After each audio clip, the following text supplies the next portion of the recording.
আমি সবসময় ভেবেছিলাম যে পারমাণবিক বর্জ্য সরাসরি কিনলেই হয়। তবে এর প্রক্রিয়া দেখার পরই বুঝলাম যে বিষয়টি এত সহজ নয়। এটি 400 মিটার উচ্চতার লিফট, যা বিশেষভাবে তৈরি। কন্টেইনারে রাখা পারমাণবিক বর্জ্যকে খাড়া উপরে তোলার জন্য ব্যবহার করা হয়। এর রয়েছে দুর্দান্ত স্থায়িত্ব। কন্টেইনারটি যখন ভূগর্ভে 400 মিটার নিচে পৌঁছায় তখন একটি স্মার্ট রোবট এই কন্টেইনারটিকে নির্দিষ্ট স্থানে নিয়ে যায় এবং নিরাপদ ব্যবস্থা সম্পন্ন না হওয়া পর্যন্ত অস্থায়ীভাবে সংরক্ষণ করে রাখে। এদিকে ভূগর্ভের আরেক প্রান্তে বিশেষ ড্রিলিং যন্ত্র কঠিন ভূগর্ভের মধ্যে কন্টেইনারের জন্য গর্ত তৈরি করছে। এগুলোই পারমাণবিক বর্জ্যের চূড়ান্ত বিশ্রামের স্থান নিরাপত্তার জন্য।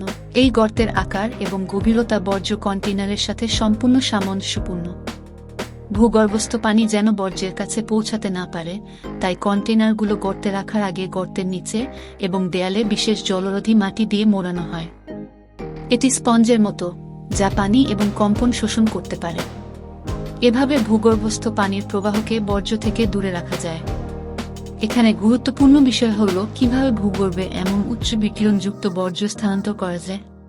পরে জানা গেল যে এটি সম্পূর্ণ যান্ত্রিক যন্ত্রের সাহায্যে সম্পন্ন হয়।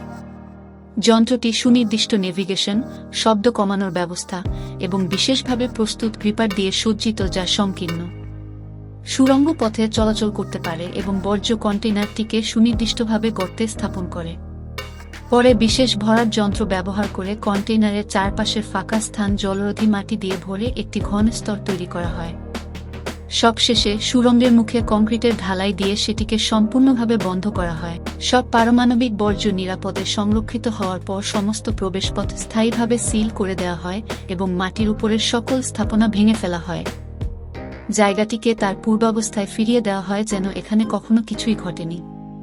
আপনি হয়তো প্রশ্ন করবেন, কন্টেইনার ফাটলে কি হবে? বিকিরণীয় পদার্থ বেশি দূর যেতে পারবে না। এগুলো জলরোধী মাটির সাহায্যে আটকে রাখা হবে। আর এটি ভূগর্ভে 400 মিটার নিচের স্থিতিশীল। ভূগর্ভের মধ্যে নিজেই একটি প্রাকৃতিক প্রতিরক্ষা ব্যবস্থা গড়ে তোলে। ভূগর্ভস্থ পানির প্রবাহ ধীর এবং ফাটল ও কম। এগুলো মাটির উপরে পৌঁছাতে পারবে না। আপনি হয়তো আরও ভাবতে পারেন, 1000 বছর পরে কেউ বর্জ্য খুঁজে বের করলে কি হবে? তখন এই বর্জ্যের বিকিরণীয় ক্ষমতা উল্লেখযোগ্যভাবে কমে যাবে। এটি পরিবেশের উপর সামান্য প্রভাব ফেলবে।